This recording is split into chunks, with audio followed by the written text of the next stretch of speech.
குரு சேனலின் மாதங்களில் மார்கழி மக்கள் முன் ஆன்மீக பெருவிழா டிசம்பர் 20, 21, 22 வெள்ளி, சனி, ஞாயிறு மாலை 6:30 மணிக்கு. இடம் ஆண்டாள் கோவில், ஸ்ரீவில்லிபுத்தூர். 2021 சட்டமன்ற தேர்தலில் மாண்புமிகு தமிழக முதல்வர் தனது தேர்தல் கால வாக்குறுதியாக சிறப்பு காலமுறை ஊதியம், தொகுப்பூதியத்தை ஒழித்துவிட்டு சத்துணவு ஊழியர்களுக்கு முறையான காலமுறை ஊதியத்தை வழங்குவேன் என்று கூறினார்கள். ஆனால் தமிழ்நாடு சத்துணவு ஊழியர் சங்கம் போராடி பெற்ற உரிமைகளுள் ஒன்றான தொகுப்பூதிய முறையை ஒழிப்பதை விட்டுவிட்டு இப்பொழுது மாண்புமிகு தமிழக முதல்வர் அவர்கள் தமிழகம் முழுவதும் 9,000 சமையலர் உதவியாளர் பணியிடங்களை தொகுப்பூதிய முறையில் போடுவதாக அரசாணை வெளியிட்டுள்ளார்கள். தமிழ்நாடு சத்துணவு ஊழியர் சங்கம் சமையல் உதவியாளர்கள் பணியிடம் நிரப்புவதற்கு வாழ்த்துக்களை தெரிவித்துக் கொள்கிறோம். ஆனால் தொகுப்பூதிய முறையை கைவிட்டு முறையான சிறப்பு காலை முறை ஊதியத்தில் அவர்களை பணியில் அமர்த்த வேண்டும். அப்படி பணி அமர்த்தவில்லை என்றால் தமிழ்நாடு சத்துணவு ஊழியர் சங்கம் மாநில செயற்குழுவை கூட்டி ஒரு வலுவான போராட்டத்திற்கு தயாராகும். இப்பொழுது அனைத்து ஒன்றியங்களிலும் ஒரு தன்னெழுச்சி ஆர்ப்பாட்டமும் கண்டன ஆர்ப்பாட்டமும் நடைபெற்று கொண்டிருக்கின்றது.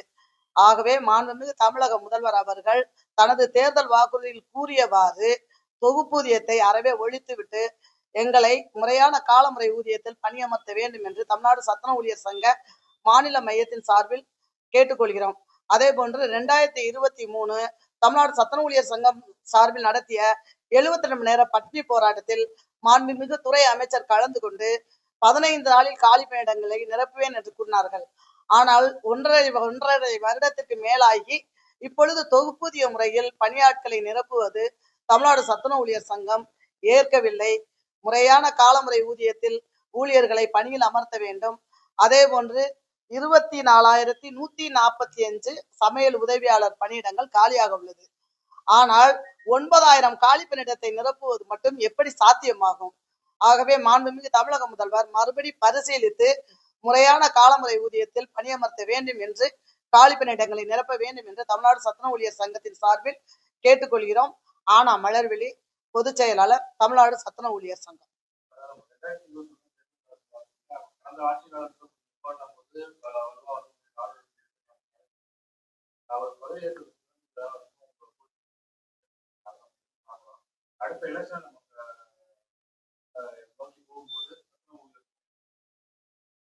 மாநில செயற்குழு தான் கூட்டி முடிவு எடுக்கணும்.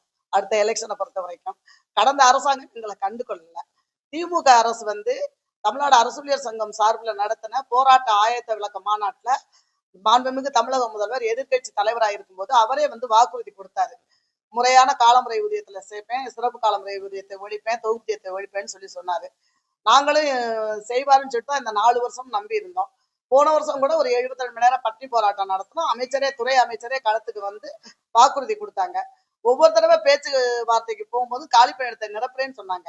ஆனா இப்ப திடீர்னு நேத்து இந்த அரசாணை வெளிவந்தோன்னா ஊழியர் அனைவரும் ஒரு கோபத்தோட அந்த அரசை பார்க்கிறார்கள். மறுபடி அரசு இதை ஒரு மறுபரிசீலனை செய்யும் என்ற எதிர்பார்ப்போடு தான் தமிழ்நாடு சத்துணவு ஊழியர் சங்கம் இன்று களத்துல எல்லா இடத்துலயுமே ஒன்றிய தலைநகர்ல தன்னெழுச்சி ஆர்ப்பாட்டம் நடக்குது. திங்கட்கிழமை கண்டன ஆர்ப்பாட்டம் நடக்குது. அடுத்த வாரம் மாநில செயற்குழுவை கூடி அடுத்த கட்ட போராட்டத்திற்கு தமிழ்நாடு சத்துணவு ஊழியர் சங்கம் செல்வோம்.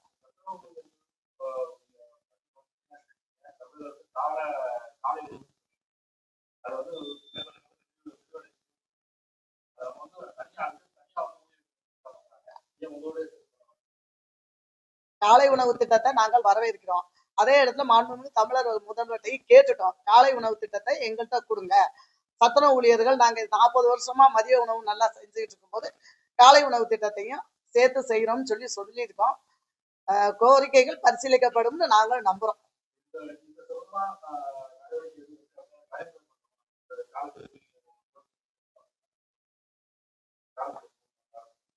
இல்ல அடுத்த வாரம் மாநில செயற்குழு கூட்டியிருக்கோம் சென்னையில. மாநில செயற்குழுல ஒரு விரிவான போராட்டத்துக்கு போவோம்.